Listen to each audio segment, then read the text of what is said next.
Ada bukti, ada fakta. Kau mau lapor polisi juga bukti ini silakan.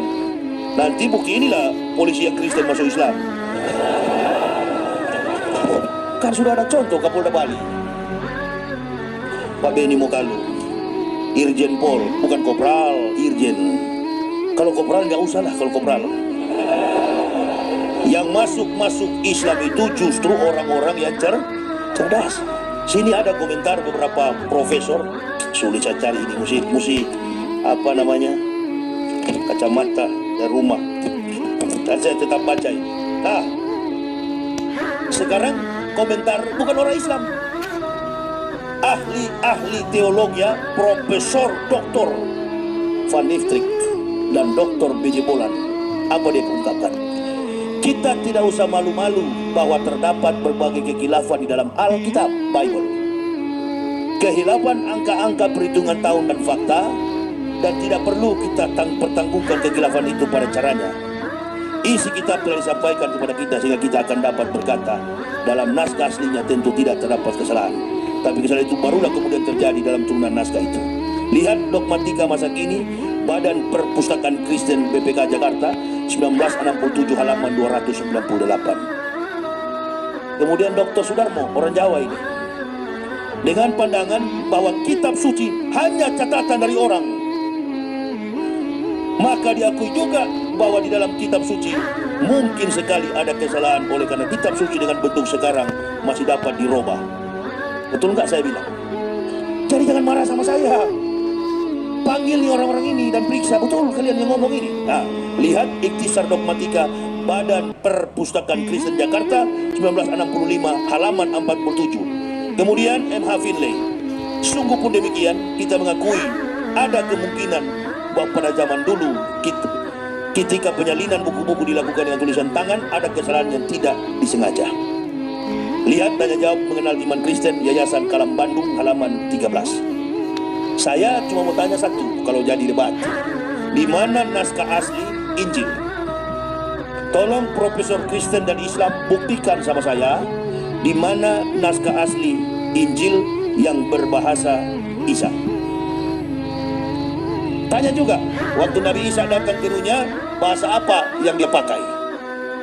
Karena sampai hari ini tidak ada yang bisa membuktikan bahasanya Nabi Isa. Ibu Bapak mau tahu apa ya bahasa yang dipakai oleh Nabi Isa?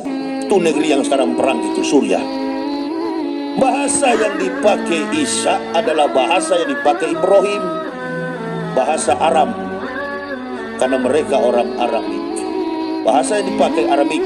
Atau apa sekarang itu? Aramik ada nggak? Itulah yang kita pakai, bahasa Arab. Dimodernkan menjadi bahasa Arab. Makanya di Bible terjemahan Bode, Bible yang dulu, kalau minggu dia sebut Ahad.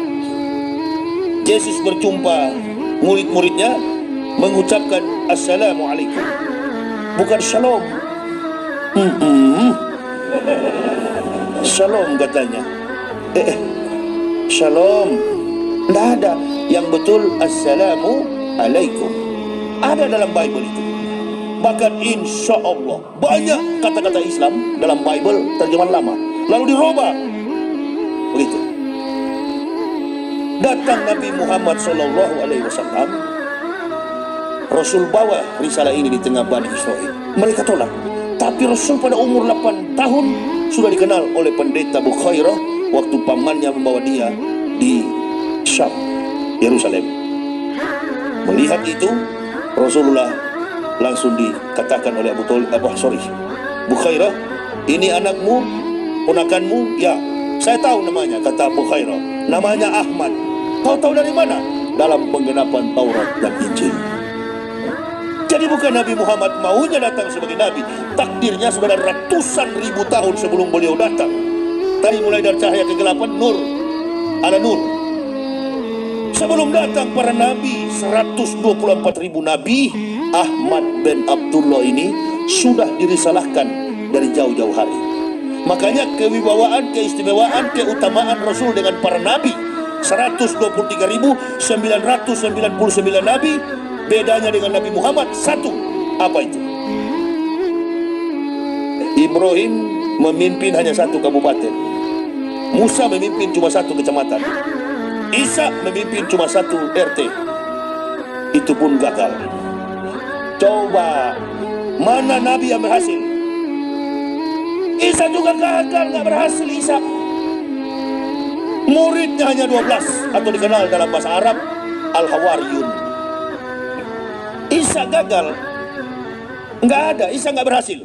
12 muridnya, 8 dieksekusi mati oleh Paulus of Tarsus, 4 lari ke dalam goa, bersembunyi selama 309 tahun. Prediksi angka inilah yang memungkinkan 300 tahun lebih datang Ahmad bin Abdullah pas